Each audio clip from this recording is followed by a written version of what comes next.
So the next update is just around the corner, and many in the community have already been talking about the upcoming vehicles, the new possibly rank 7 aircraft. We have some premiums out, and in fact I think it's all premium right now, which Gaijin has a really bad habit of doing that, but I guess it kind of makes sense. But we're not going to dive into that. Instead, we're going to talk about one of the changes that'll probably be happening before the major update, and that is the battle rating changes for May. And these ones, they're quite interesting to say the least, although it's not really unexpected. Now let's go more into detail, shall we?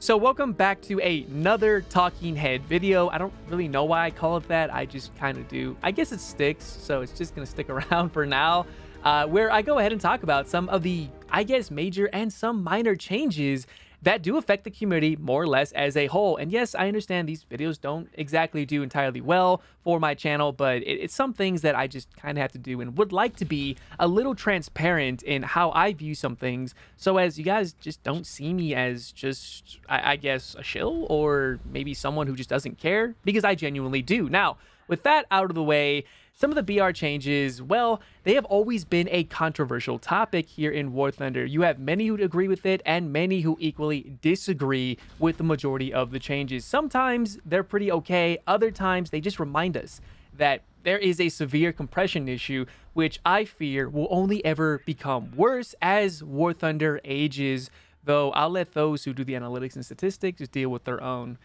Kind of see what I did there? So moving on from that. Now, what you're seeing scrolling ever so slowly right in front of you is the list of the battle rating changes, or the upcoming ones. I will have a link listed right down below in the description if you guys want to go ahead and look more into it in detail. I will only be talking about the tanks, some of the aircraft, but unfortunately, I will not be touching onto the naval stuff, as the community is just far too small for me to, I guess, put any more interest into it as someone who doesn't also have personal interest much in it.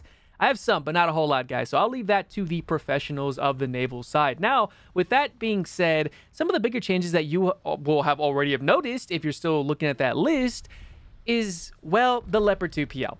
I know I want to go ahead and get this one out of the way. I just made a video about the F4F early as well as the Leopard 2 PL, talking about how both those vehicles are purchasable top-tier vehicles, which is something I really don't like about them, but they are there. And just a day, I'm not even kidding, a whole day after I dropped that video, Gaijin releases the preliminary notes for the battle rating changes, moving the Leopard 2 PL down to battle rating 10.3, assuming you didn't already notice from the thumbnail itself.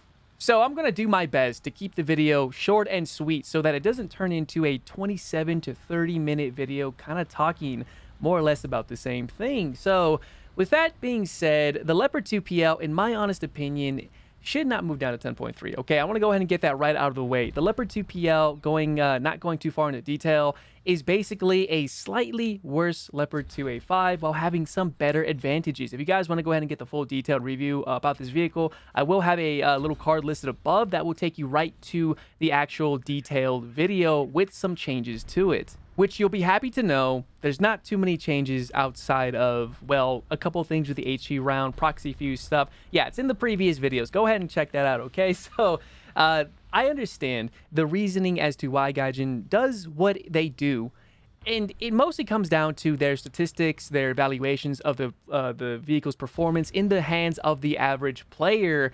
However, I believe it can kind of be a little bit construed with a Leopard 2 PL, seeing that this is a top-tier vehicle through and through, and with that comes those top-tier prices and top-tier gameplay. What I mean by that is the average player who reaches up the top tier naturally is not going to be, at least in my opinion, the normal average player. They're probably going to be a little bit above average, and that's where a lot of the challenge and the skill really comes from, is in the higher tier gameplay, at least in my opinion, or at least from what I've noticed. Now, the Leopard 2 PL is a vehicle that, again, is nothing more but a beefed up Leopard 2A4. That's it. DM33, better thermals, cool, awesome, right? However, a newer player who doesn't fully understand how to play top tier will immediately go for this type of vehicle, play it, and perform incredibly poorly in it because, again, they do not understand how this vehicle performs. And when you have a whole group of players who do that, who just bring down the values or the performance statistics of this vehicle down a little bit lower.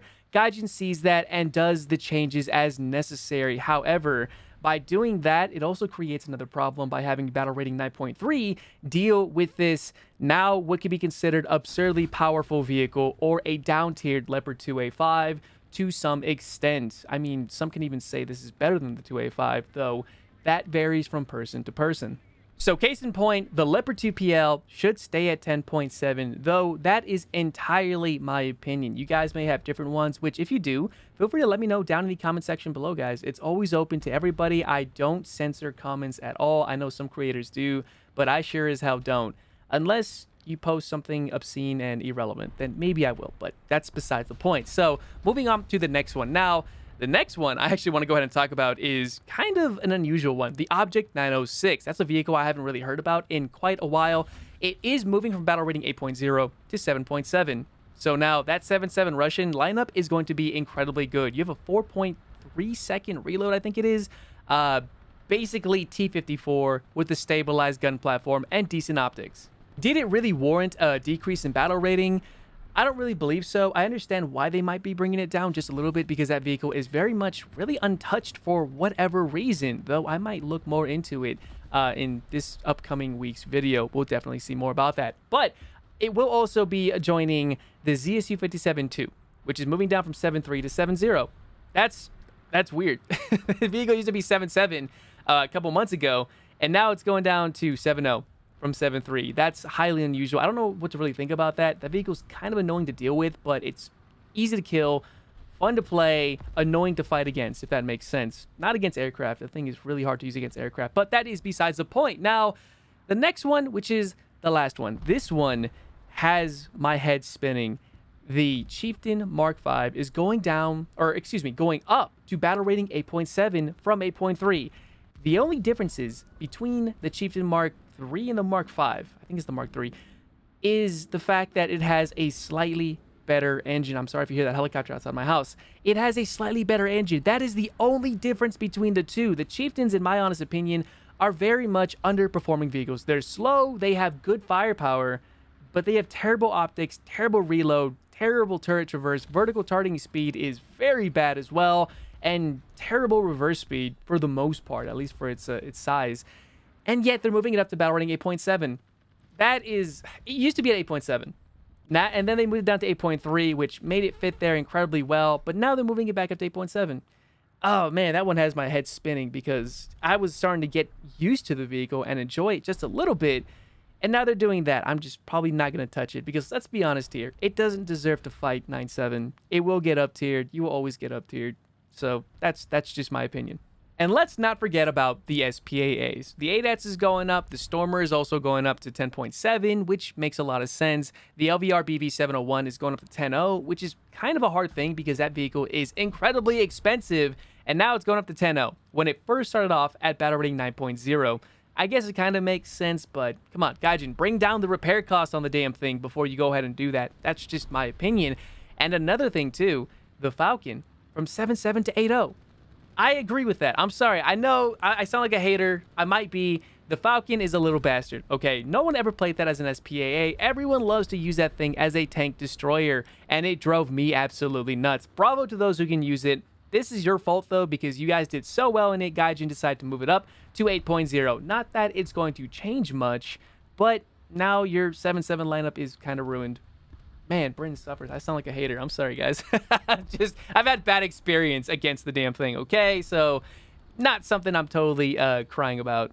And how about aviation? Yeah, there's some changes coming there, too. And before I go ahead and get started with that, please take everything I say with a huge grain of salt. I'm not a pilot, guys. I don't really go up there too often. I more or less tend to avoid top-tier air because I view it as missile thunder. There's very few gun kills up there. Everyone loves to use their radar-guided, which not that they're good anyway. There are 60s, AIM-9Js, RB-24Js, etc., and it just really isn't fun for me, at least. So I tend to stick around the battle rating 8.3 to 8.7 area to get those true gunfights going on with very few air-to-air missiles. However, that is very much going to change, if not quite a bit, because Well, the MiG-21 PFM as well as the F-13 are going down from 9.7 to 9.3. Mach 2 capable fighters fighting early Korean War jets. Yeah, it's kind of a rough spot. I know some R-60s are there too with, say, the Yak 38, I think it is, the premium version, not the tech tree version, with R-60. So I guess it was already destabilized as it was, but at least that thing is a giant whale which can't turn. But now you have vehicles that can turn and can go Mach 2. Yeah, not something I really agree with. It kind of showcases the compression issue with aviation, which I understand entirely exists. Though the rest of that, I'll leave to the professionals. Adam the Engine Nerd, Copsy, FFG, Oxygen Thief, if he still does this stuff. Yeah, they're way better at it than I am. Go check them out, guys. I promise they are fantastic pilots. So that's it. That's my honest opinion on the battle rating changes and what I truly think about them. So before you go ahead and click off this video, which I know a bunch of you guys have probably done about midway through, seeing that I do see that average view time. Come on, guys, help me out here. Please keep in mind one thing. Yes, as a creator, we do have more direct talks with Gaijin, but not as much as you guys would think. We do not have as much influence to change this kind of stuff. Whatever I say in this video may as well be entirely disregarded, because that's kind of what happens to the majority of us as creators. Not saying it's a bad thing, of course, but there's a lot of expectation out there that as a creator, we have influence over the game. We really don't, at least not from what I can see, not from what I can tell you anyways. And I wish we had more. But unless I'm sitting at 1 million+ subscribers, I probably won't be having that type of influence over this game, at least anytime soon, nor anyone else that I really know. But who knows? Maybe it'll change one day. Maybe. We'll see. But yeah, if you guys enjoyed everything and want to talk more about this, feel free to hit up my Discord. Link is down in the description below. If you want to see this gameplay live, or if you want to talk to me live about the upcoming changes, my Twitch link is also down below if you guys want to go ahead and check that out. I'm live pretty much every single day except for Wednesdays and Sundays, and I hope to really see you guys there as well. And again, I do apologize if you guys got bored of hearing me talk in this video, as we rarely ever do this. So bear with me, guys, okay? This won't happen too often.